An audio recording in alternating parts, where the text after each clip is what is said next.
नाज़मी,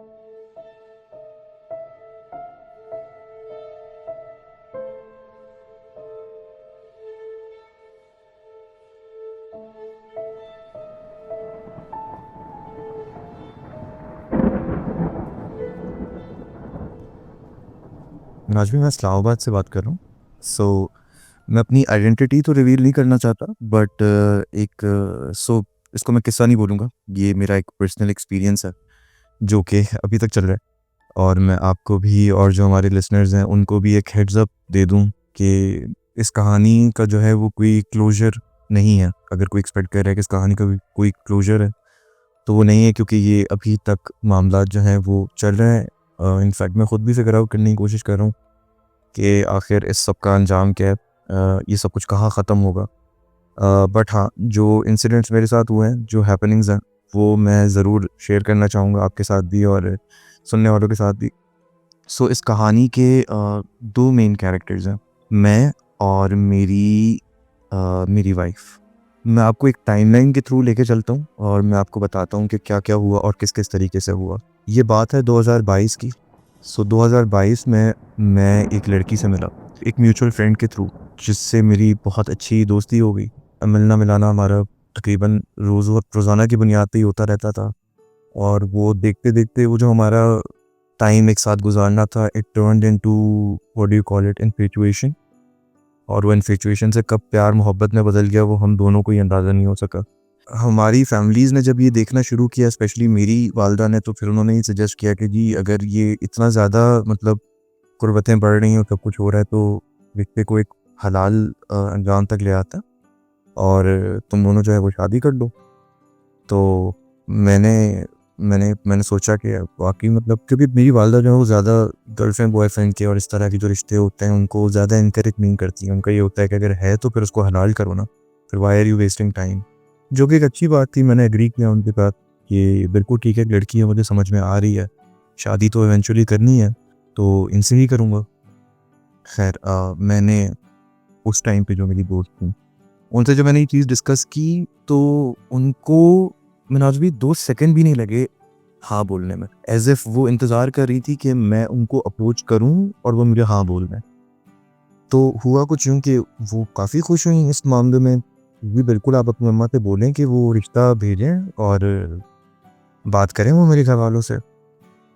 कुछ वक़्त गुज़रा, मेरी वालिदा ने उनकी वालिदा से बात की और दोनों फैमिलीज़ ने एक-दूसरे को बहुत पसंद किया।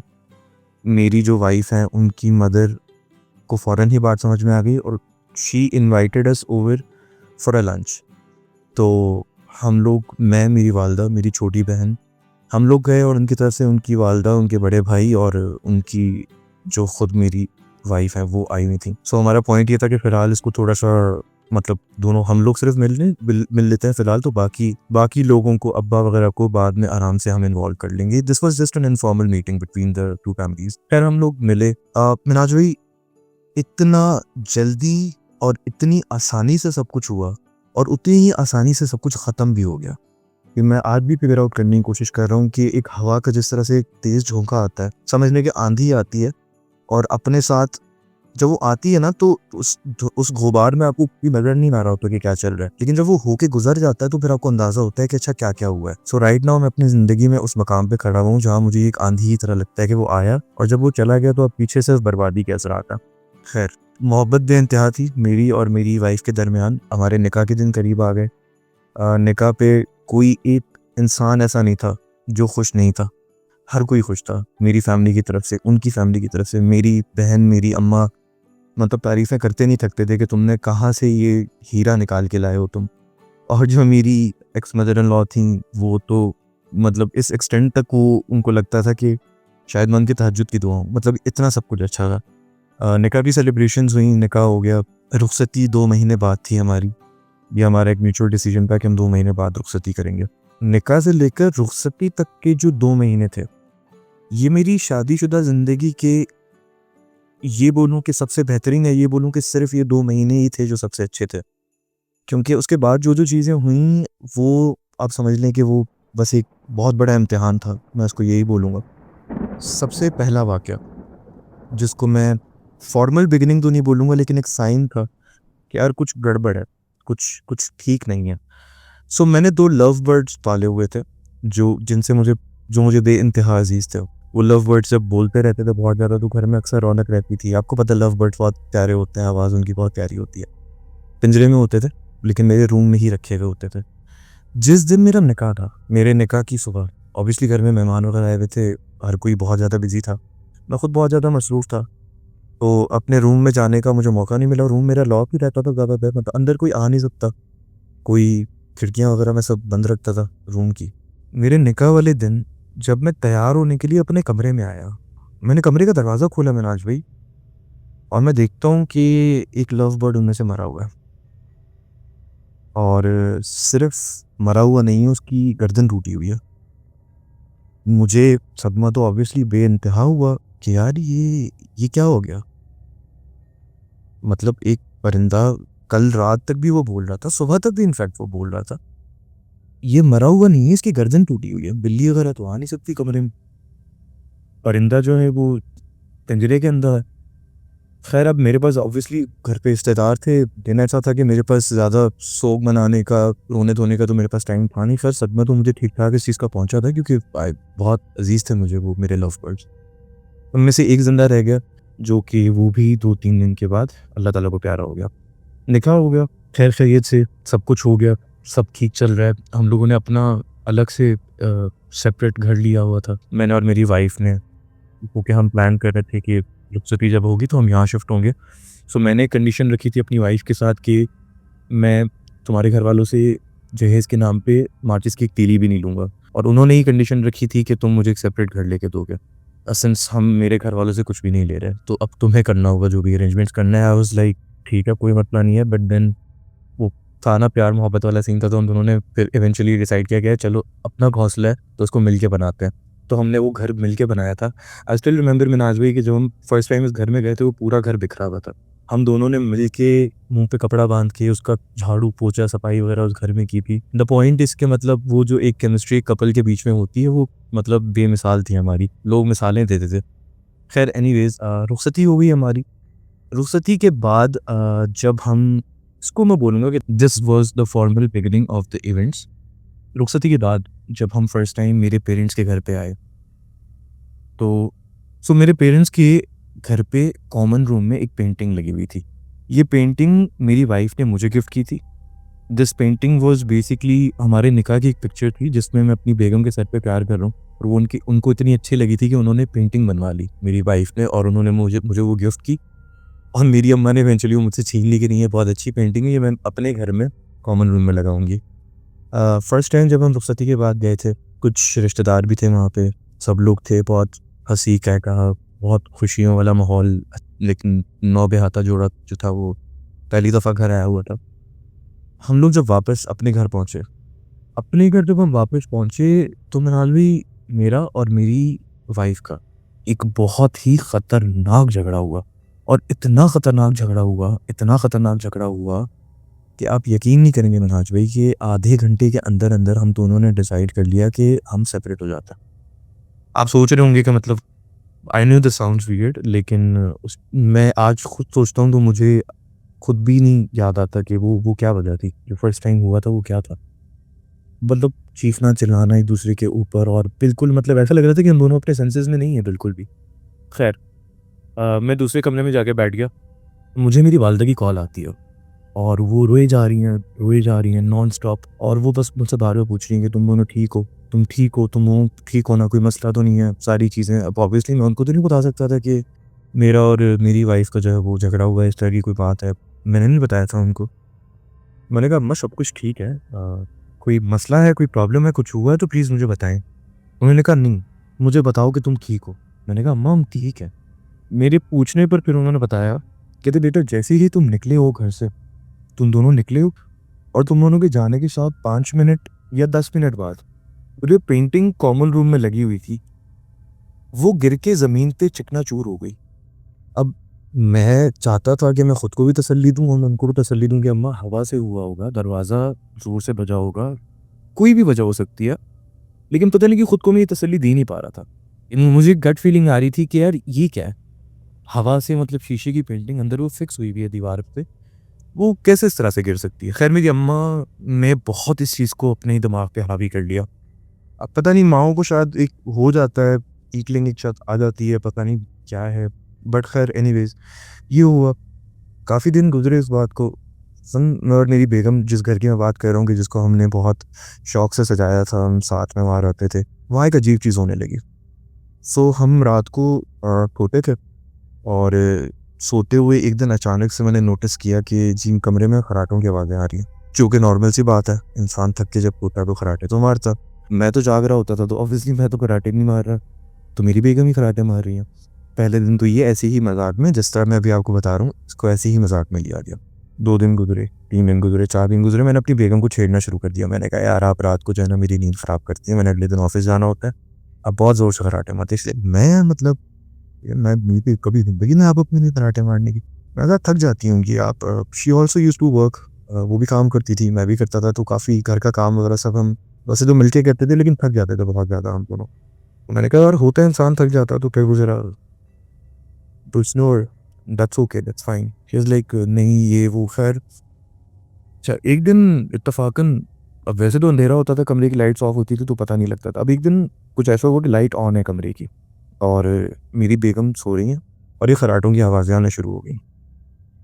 अब मैं थोड़ा-सा अपनी बेगम के करीब हुआ, मैंने कहा मैं सुनने की कोशिश करता हूँ कि डेफ़िनिटली मेरी बेगम के पास से ये आवाज़ आ रही है। आवाज़ वहाँ से नहीं आ रही थी मनाज भाई, लेकिन आवाज़ कमरे से ही आ रही थी, एक पर्टिकुलर कोने से। यहाँ थोड़ा-सा मुझे हुआ कि यार okay, something is not right, कुछ है जो ठीक नहीं है। मैंने अपनी बेगम को उस टाइम नहीं बताया कि यार इस तरह से मुझे वहम हो रहा है या कुछ है। मैं उसको बस बोलता था कि हाँ, तुम खर्राटे मारती हो या मैं खर्राटे मारता हूँ, इस तरह का कुछ। ये चलता रहा, ये सिलसिला काफ़ी अर्से तक चलता रहा। छोटी-छोटी चीज़ें होती थी, हम मेरी कोशिश होती थी कि मैं इग्नोर करूँ, लेकिन मैं किस हद तक ही इग्नोर कर सकता था। मेरी बेगम को मैं शायद इतना ज़्यादा नहीं बताता था, लेकिन चीज़ें होती थी। हम दोनों अंदर बैठे हुए हैं अपने कमरे में, कोई शो देख रहे हैं, नेटफ्लिक्स लगाया हुआ है, कोई इस तरह की चीज़ है, बाहर डाइनिंग टेबल पे बर्तन बर्तन जो है वो खुद गिर रहे हैं। हम अगले दिन रात को सोते हैं, सुबह उठते हैं तो किचन में जो गैस है, चूल्हा है, वो खुद ही ऑन हुआ हुआ है और अगर किचन की जो खिड़की होती है वो ना खुली हुई हो तो शायद पूरे घर में गैस जमा हो जाए। इस तरह के वाक़यात बहुत सारे होते रहे। हमारे झगड़ों की फ्रीक्वेंसी अभी तक भी अप एंड डाउन रहता था कि अच्छा एक मज़े की बात, इंटरेस्टिंग बात मिनाज भाई, हमारे झगड़े होते थे एक्सट्रीम पे और जब हम दोनों ठीक हो जाते थे, जब हम उस एपिसोड से निकल आते थे, तो हम दोनों एक-दूसरे से पूछते थे कि हमारा झगड़ा था किस बात पे? मैं उनसे पूछता था, तुम्हें याद है हम किस बात पे लड़ रहे थे? वो मुझसे पूछती कि तुम्हें याद है कि हम किस बात पे लड़ रहे थे? हम कभी फिगर आउट कर ही नहीं सके कि हम आखिर किस बात पे लड़ रहे हैं एक-दूसरे पे। ऑब्वियसली जब उस एपिसोड से निकलते थे तो फिर वो माफ़ी-तलाफ़ी वो सब कुछ होता था कि भाई मतलब क्या हो गया यार? दुनिया हमारी मिसालें देती है एज़ अ कपल और मतलब ऐसा नहीं है कि हम लड़ नहीं सकते, हम इतना एक्सट्रीम तक कैसे चले जाते हैं। कुछ वक़्त गुज़रा, मेरी वाइफ़ ने जो है वो कंसीव कर लिया। जब उन्होंने कंसीव किया तो शुरू के तकरीबन 2 महीने तक, 3 महीने तक सब कुछ ठीक चल रहा था। इस बात की खुशी भी थी, मुझे उनका ख़्याल भी रखना होता था सारी चीज़ों पे, अगर कुछ छोटा-मोटा कुछ होता भी था, तो मैं उसको इग्नोर कर देता था कि यार चलो ठीक है। और वो भी एक्टिवली कोशिश करती थी कि वो मेरी बातें बर्दाश्त करें, मैं उनकी बातें बर्दाश्त करूँ। तो लड़ाई-झगड़ा थोड़ा हमारा कम हो गया था। जब मेरी वाइफ़ ने कंसीव किया, अब मैंने ये चीज़ सोची कि यार अब क्योंकि ये सब कुछ और 1-2 दफ़ा मैंने अपनी बेगम से ज़रा ऐसे ही कैजुअली डिस्कस भी किया। मैंने कहा यार मुझे ना ज़रा कुछ इस घर की जो वाइब्स हैं वो ज़रा ठीक नहीं आती हैं। तो ख़ैर इसी तरह कैजुअली हमारी बात होती थी और हम इग्नोर कर देते थे कि यार अब क्या ही कर सकते हैं। घर छोड़ के तो इंसान अपना नहीं जा सकता। लेकिन जब उन्होंने कंसीव किया तो मैंने कहा लेट्स नॉट रिस्क इट। अब एक और ज़िंदगी है और उस ज़िंदगी की हिफ़ाज़त करना अल्लाह ताला तो ज़िंदगी की हिफ़ाज़त करेंगे, लेकिन हमारी भी ज़िम्मेदारी है कि हम भी करें। Specially me as a father, मुझे ज़रूर इस चीज़ का ख़्याल होना चाहिए। तो मैंने ऐसे ही कैजुअली सजेस्ट किया, मैंने कहा एक काम करते हैं, आप आप या तो मेरे पेरेंट्स के घर पे या आपके पेरेंट्स के घर पे मूव कर जाएँ। तो था तो बहुत मुश्किल, ऑब्वियसली इंसान अपना घर, अपना आशियाना छोड़ के कहाँ ही जा सकता है, चाहे आपके माँ-बाप हों या कोई भी हो, थोड़ा-सा मुश्किल तो हो जाता है। लेकिन ये सिचुएशन ऐसी थी कि फिर ख़ैर हमने डिसाइड किया कि ठीक है, ये करना ठीक होगा। तो ऐसा हुआ कि एक जो उनका ट्राइमेस्टर था वो हमने मेरे माँ अम्मा-अब्बा के घर पे गुज़ारा और एक जो ट्राइमेस्टर था वो हमने उनकी फैमिली की तरफ गुज़ारा। प्रेगनेंसी वाले सारे टेन्योर में मिनाज भाई मुझे ऐसा लगता है कि किसी चीज़ की भरपूर कोशिश थी, भरपूर किसी चीज़ की कोशिश थी कि किसी तरीके से कोई नुकसान पहुँचे हमें। अब मुझे नहीं पता कि वो कौन-सी चीज़ थी, क्योंकि इतनी कॉम्प्लिकेशंस आई मिन्हाज भाई, इतनी कॉम्प्लिकेशंस आई कि मैं आपको बता नहीं सकता। फॉर एग्ज़ाम्पल पहले ट्राइमेस्टर में बेबी की heart beat all of a sudden मिलना बंद हो गई थी, जो कि काफ़ी डॉक्टर्स को इधर-उधर दिखाने के बाद ये वो मसला हल हो गया था। फिर मेरी बेगम के हेल्थ इश्यूज़ मतलब अगर डिक्लाइन पे आएँ तो ऐसे डिक्लाइन पे आ जाएँ कि डॉक्टर्स परेशान हो जाएँ, कि भाई ये क्या सिलसिला है? और अगर ठीक हो तो वो बिल्कुल ठीक है। अब जब लास्ट ट्राइमेस्टर आया तो लास्ट ट्राइमेस्टर में भी यही हुआ कि जो फ़ीटस होता है उसकी ग्रोथ स्टैग्नेंट हो गई। हालाँकि डॉक्टर शुरू से हमें यही बोलते आ रही थी कि नहीं, the mother is healthy and the baby is healthy and everything is fine, सब कुछ। ये हुआ। एक दिन हम नॉर्मल कंसल्टेशन के लिए गए हुए थे और नॉर्मल कंसल्टेशन के दौरान डॉक्टर ने कहा कि नहीं जी, हमने तो डिलीवरी इंड्यूस करनी है। एंड आई वाज़ लाइक मतलब क्या हो गया? तो नॉर्मल अभी तो टाइम है, एटलीस्ट 40 डेज़ रहता है। नहीं जी, हमने फ़ौरन इंड्यूस करनी है क्योंकि बेबी की heart beat to heart beat जो वेरिएबिलिटी है, वो नहीं मिल रही। खैर उनको एडमिट किया और मुझे डॉक्टर्स ने ये बात बोली कि बेबी को हम फ़ौरन ही जो है वो एनआईसीयू में लेके जाएँगे। तो ऑब्वियसली मैं बहुत ज़्यादा परेशान हो गया। बेटी थी, ये पता से चल चुका था। जब वो हो गई डिलीवरी सब कुछ, तो फिर मैंने डॉक्टर से पूछा, मैंने कहा बेबी मतलब आप लेके जा रहे हैं एनआईसीयू में? दे वर लाइक कि नहीं नहीं लेके जा रहे, बेबी इज़ फाइन, लेकिन इस बारे में बात मत करना। एज़ इन शायद उनके कहने का मतलब ये था कि शायद तुम नज़र ना लगा दो, द बेबी इज़ ओके। खैर इस पे काफ़ी ज़्यादा मैंने कहा चलो ठीक है यार, जो भी है, बच्चा बच्चा और बच्चे की माँ दोनों बिल्कुल ठीक हैं। अब आगे मुझे ऐसा लगता है कि मिन्हाज भी जो भी चीज़ थी वो हमसे हट के शायद मेरे ऊपर आ गई थी। शायद मैंने उसको सीरियस नहीं लिया, या शायद मैंने उसे हेड ऑन चैलेंज कर दिया, या क्या हुआ? वो एक्सप्लिसिटली कभी उस चीज़ ने खुद को ज़ाहिर नहीं किया, लेकिन कोशिश ज़रूर की कि मेरी जड़ें काट दे बिल्कुल। सो ऐसा हुआ कि मैं बैठा हुआ था और यूजुअल अपना काम कर रहा था, और अचानक से मुझे ऐसा लगा मिन्हाज भाई कि सो इमेजिन एक गुब्बारे के अंदर छुरी हो और गुब्बारा फूला हुआ हो, और वो छुरी उसको अंदर से उसकी नोक जो है ना वो ऐसे लग रही हो कि ये किसी भी टाइम गुब्बारे को फाड़ के बाहर आ जाएगी। मुझे ऐसा लगा मेरे सर के अंदर कोई ऐसी नोकीली चीज़ है जो मेरा सर फाड़ के कभी भी बाहर आ जाएगी। मेरी आईसाइट बिल्कुल ब्लर हो गई मेरी आईसाइट, और मेरे कंधों पे ऐसा बोझ पड़ गया कि मुझे समझ नहीं आ रहा था कि ये मेरे साथ हो क्या रहा है। मेरे मुँह से आवाज़ नहीं निकल रही थी कि मैं ज़ोर पे आवाज़ दे के बुला सकूँ अपनी बेगम को कि यार आओ मेरे साथ ये मसला हो रहा है। ये जब मेरे साथ फर्स्ट टाइम हुआ था तो उस दिन के बाद से फिर मेरी हेल्थ मतलब नॉर्मल नहीं हो सकी कभी भी, till date as we speak मेरी हेल्थ नॉर्मल नहीं हो सकी। खैर एनीवेज़ ये मेरे साथ फर्स्ट टाइम हुआ, और जब ये फर्स्ट टाइम मेरे साथ हुआ, उसके बाद से मैंने एक चीज़ नोटिस की कि ये हो जाने के बाद मेरी इमोशनल रेगुलेशन ज़ीरो पे चली गई। तो अब जो मेरी मेरी मेरी और मेरी बेगम के बीच में जो हमारे लड़ाई-झगड़े होते थे, मैं बहुत ओपनली ये बात बोल रहा हूँ, उसमें मेरी बेगम अगर पीछे हटने को तैयार हो भी जाए, मैं नहीं हो पाता था। मुझे ऐसा लगता था कोई चीज़ मुझे रोक रही है। वल्नरेबल तो होना ही नहीं है, झुकना नहीं है। लो, अभी के अभी ख़त्म करो सब कुछ। सब कुछ अभी के अभी ख़त्म करो, फ़ौरन ख़त्म करो। जो कि काफ़ी अर्से तक मैं कंट्रोल करता रहा। मेरी हेल्थ बहुत ज़्यादा ख़राब हो चुकी थी। ये जो मैंने आपको बताया कि ये एपिसोड अब एक दिन हुआ, उसके बाद अब 3-4 दिन के गैप के बाद ये दोबारा हुआ। I went for an MRI, MRI was completely fine, सब कुछ बिल्कुल ठीक था। लेकिन अब एक टाइम ऐसा आया जब ये दिन में मेरे साथ 5-5, 6-6 दफ़ा होना शुरू हो गया। इसकी फ्रीक्वेंसी इतनी ज़्यादा बढ़ गई। मैं दफ़्तर में हूँ, वहाँ हो रहा है, ड्राइविंग कर रहा हूँ, वहाँ मेरे साथ ये हो रहा है, और हर बार इसकी फ्रीक्वेंसी बढ़ जाती थी। और दफ़्तर में ये मेरे साथ इतनी दफ़ा हुआ कि इवेंचुअली जो हमारे ऑफ़िस का जो एचआर डिपार्टमेंट था, उनको बुलाना पड़ा मुझे और उनको ये बोलना पड़ा कि देखें जी, you are a valuable employee, आपका काम ऑब्वियसली बहुत अच्छा है, सब कुछ है। लेकिन द प्रॉब्लम इज़ कि खुदा ना खास्ता अगर आपको दफ़्तर में कुर्सी पे कुछ हो जाता है, तो ये ज़िम्मेदारी हमारे ऊपर आ जाएगी। तो इसलिए या तो आप जो है वो ट्रीटमेंट करवाएँ, कोई इस तरह की चीज़ देखें, या फिर we will have to let you go. जो कि मेरे लिए बहुत बड़ा एक थ्रेट था कि भाई ये तो मतलब बात सर से गुज़र रही है अब। ख़ैर उसकी ट्रीटमेंट तो क्या ही होनी थी, मामलात बिगड़ते ही चले गए। बेटी भी अब बड़ी हो रही थी। अब घर हमने बाय द वे चेंज कर लिया। अब जब बेटी वग़ैरह हो गई और सारे मामलात ठीक हो गए, तो उस टाइम पे हमने डिसाइड किया कि यार अब घर हम चेंज कर लेते हैं, हम रेंट पर ही हैं तो कोई और घर देख लेते हैं। हमने एक और घर जो है वो देखा और हम वहाँ शिफ्ट हो गए। मुझे ये लगा कि यार घर मैंने चेंज कर लिया, सब कुछ हो गया। अब इवेंचुअली ज़रा इंसान का एनवायरनमेंट भी चेंज होता है, सारी चीज़ें होती हैं तो ज़रा चीज़ें मामलात हालात बेहतर हो जाता है।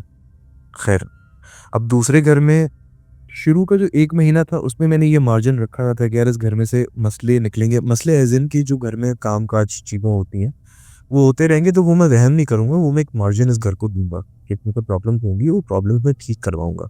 कोई प्लम्बिंग का इश्यू, कोई इलेक्ट्रिसिटी का इश्यू, कोई इस तरह के मसले तो वो मैं देखता रहूँगा उनको, मैं वहम नहीं करूँगा।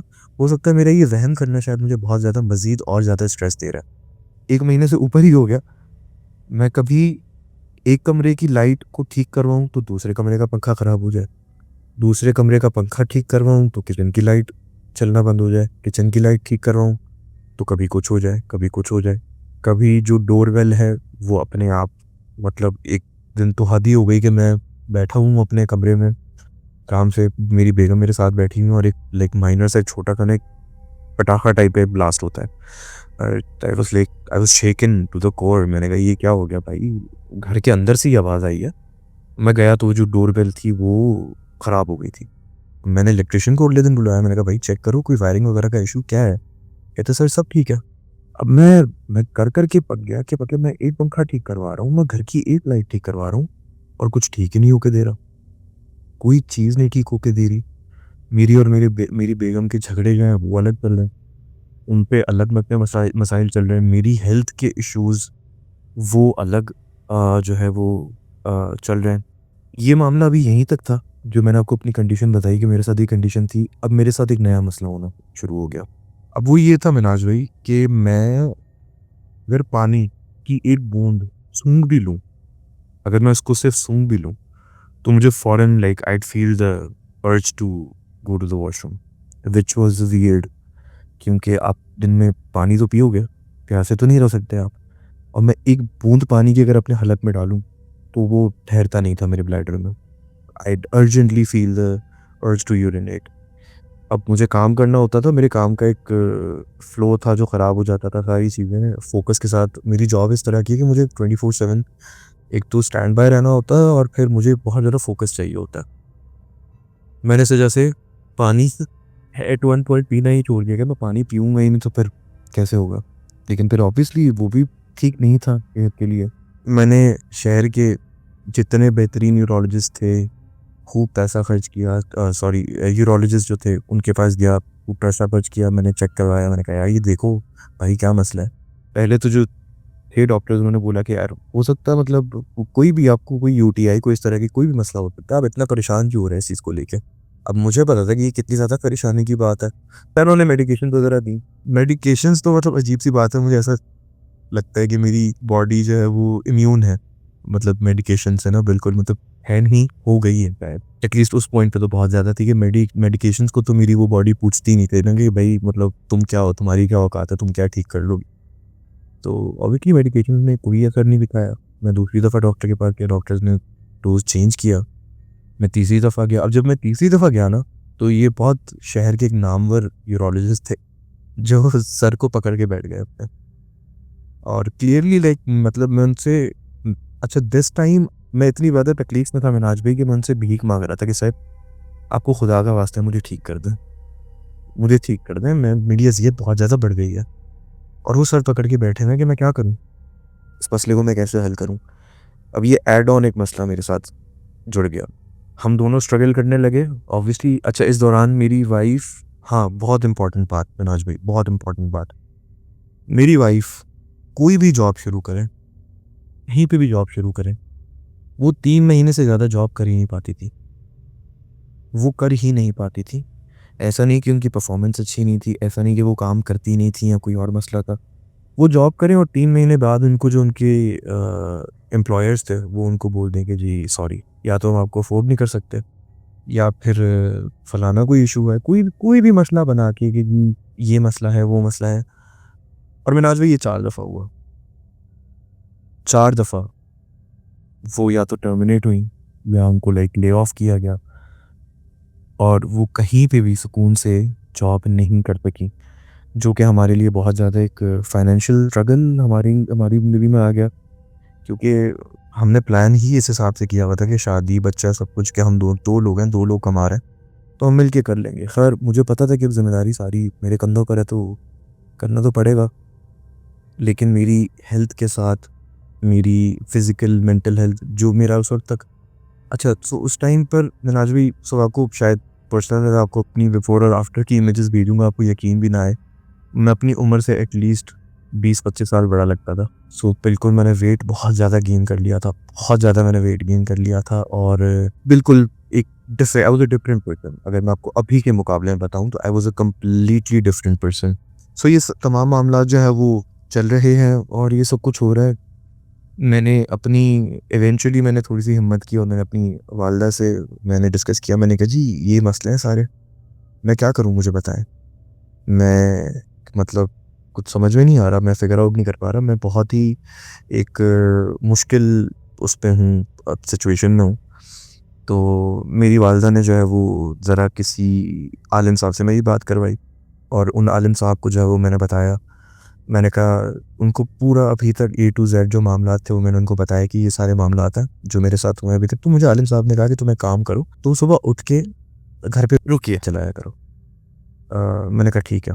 मैंने उनका ये मशवरा, बस उन्होंने मुझे इतना ही सजेस्ट किया कि फ़िलहाल तुम ये करो, और अगर नहीं होता तो फिर तुम मुझे बता देना, फिर हम आगे का जो लाइन ऑफ ट्रीटमेंट है, मतलब उनकी ज़बान में अगर कहूँ तो आगे का जो लाइन ऑफ ट्रीटमेंट है वो फिर मैं तुम्हें बताऊँगा।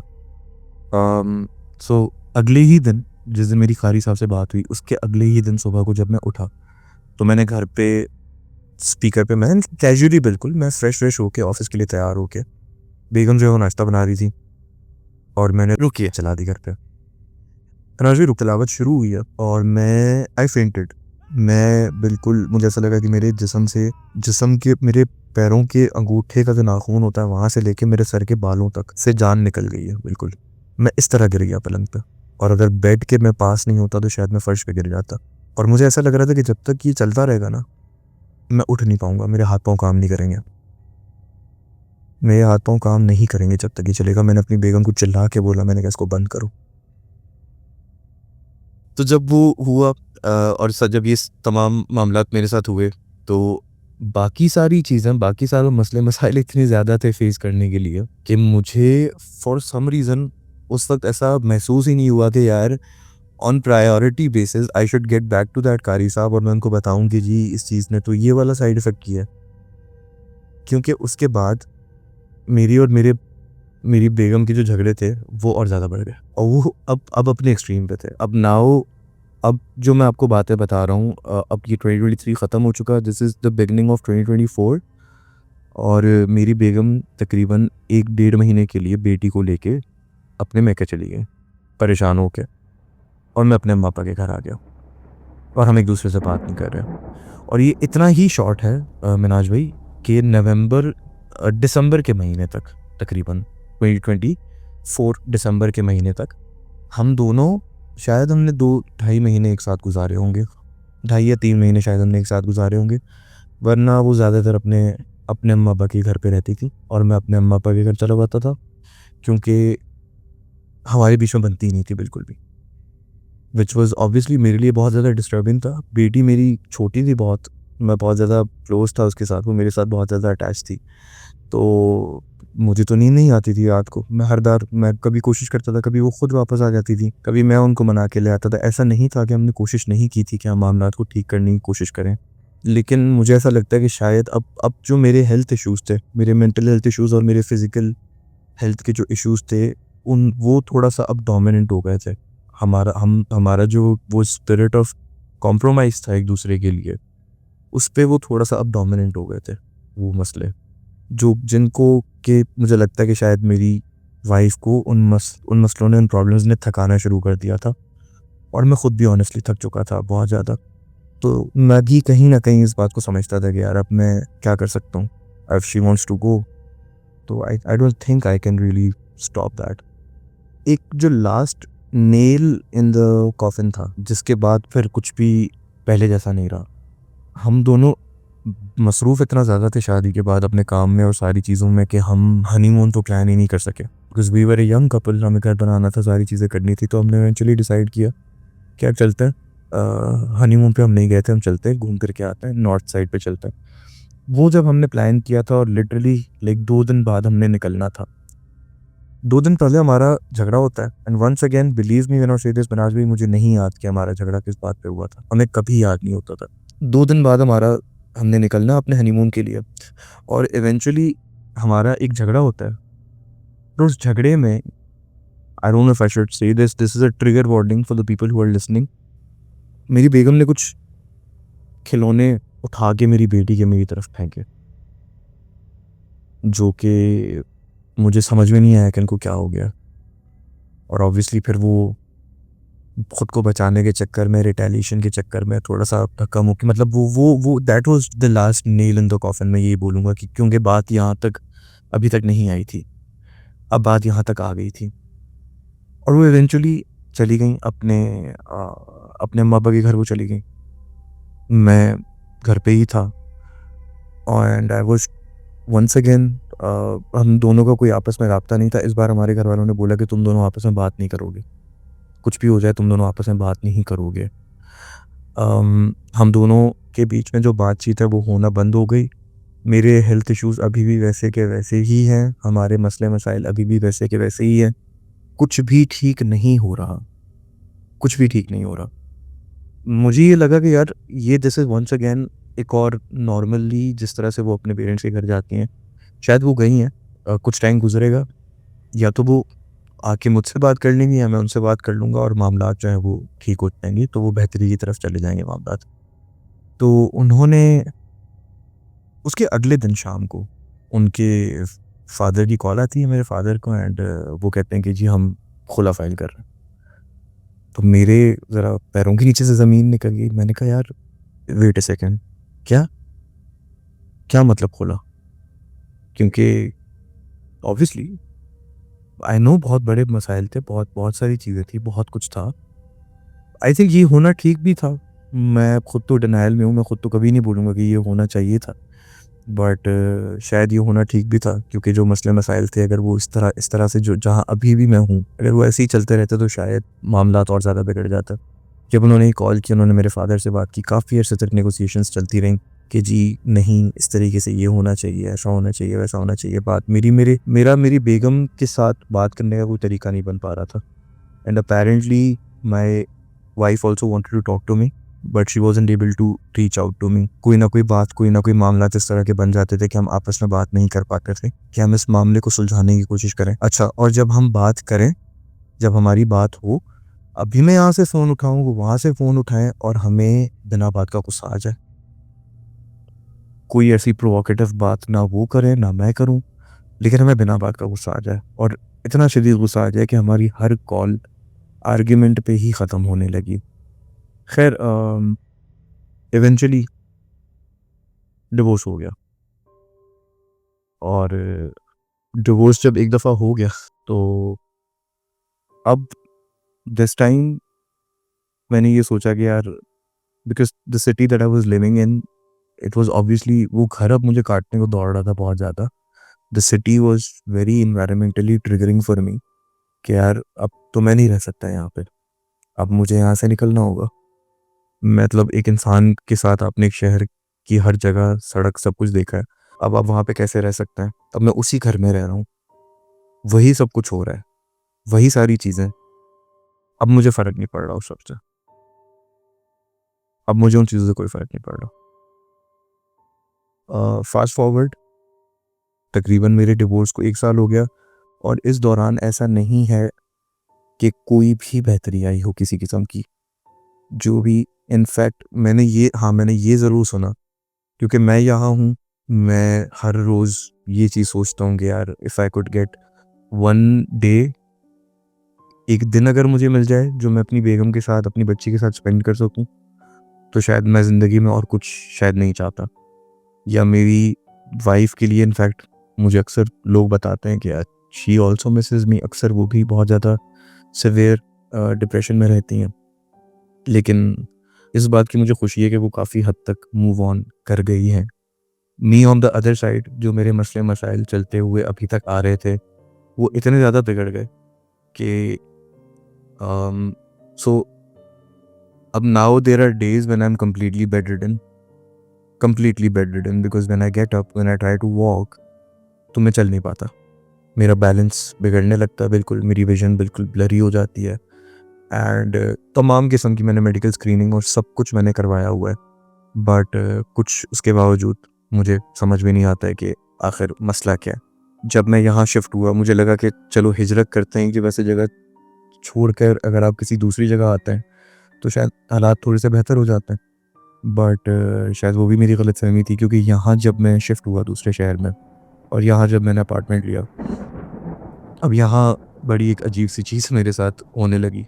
वो ये कि रात के एक मखसूस पहर में, एक स्पेसिफिक टाइम जब वो शुरू होता था, एक आवाज़ आएगी क्लैप की, ताली की आवाज़ आएगी, और उसके बाद फिर मुझे ऐसा लगेगा कि मेरे कमरे में 8 से 10 लोग बात कर रहे हैं, और मैं रहता ऐसी जगह पे था कि ना वहाँ पे कोई होटल्स, ना कोई इस तरह की चीज़, कुछ भी नहीं है। तो फिर कौन है भाई, वो कौन बात कर रहा है? And this became a part of my routine. मतलब ये इतना फ्रीक्वेंटली और ये डेली, ये मतलब ये होता रहता है, ये अक्सर होता है। वो क्लैप होगा और क्लैप के बाद जो है ये आवाज़ें आना शुरू हो जाएंगी, और फिर वो आवाज़ें बंद नहीं होगी अनटिल फजर की अजान, वो आवाज़ें चलती रहेंगी। मुझे अक्सर ख्वाब आते, जो कि अभी भी मुझे इस तरह के ख्वाब आते हैं, कि इस ख्वाब में बस मैं ये देख रहा हूँ कि मेरे आसपास लाइक गोश्त के लोथड़े रखे हुए हैं बहुत सारे, और जिस तरह कुर्बानी की ईद पे होता है ना, अक्सर कज़न्स वगैरह सब मिलके गोश्त वगैरह काट रहे होते हैं उस तरह। तो मैं देखता हूँ कि मैं उस तरह से मैं बैठा हूँ, कपड़े मैंने साफ सुथरे पहने हुए हैं बिल्कुल, मेरे हाथों में भी गोश्त है और मेरे आसपास बहुत सारे गोश्त के टुकड़े रखे हुए हैं, जो कि मुझे समझ में नहीं आता कि ये क्या है। देयर हैव बीन डेज, क्योंकि डॉक्टर्स वगैरह से तो मतलब मेरी उम्मीद तकरीबन ख़त्म ही हो गई है कि मैं उनसे जाके क्या बात करूं, मैं उनको क्या बताऊं कि क्या मसले हैं, क्या प्रॉब्लम्स हैं, क्योंकि मुझे ऐसा लगता है कि शायद इस मामले में शायद ही कोई डॉक्टर मेरी हेल्प कर सके। I have tried medications, I have tried everything.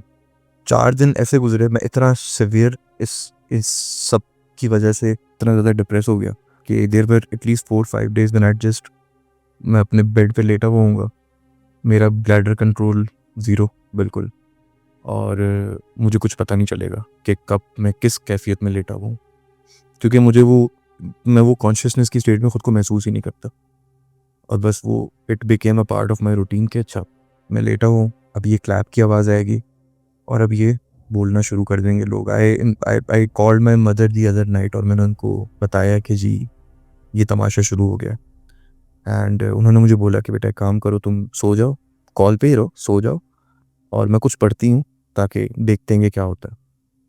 ये काफ़ी अर्से तक ये चीज़ चलती रही, और एक दिन ऑफिस में मैं था, मेरी अम्मा यूजुअली मुझे दिन के टाइम पे कॉल नहीं करती हैं, उस दिन उन्होंने मुझे दिन में कॉल की है, चीज़ लाइक कि तुम अपना घर चेंज कर सकते हो।